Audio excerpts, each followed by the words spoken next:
Oh my god.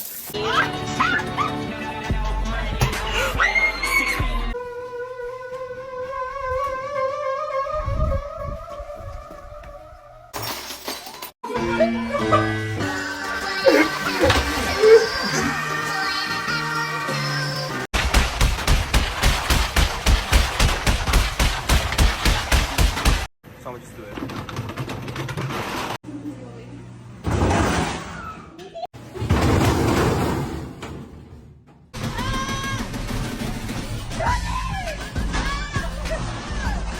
Jet2 holiday.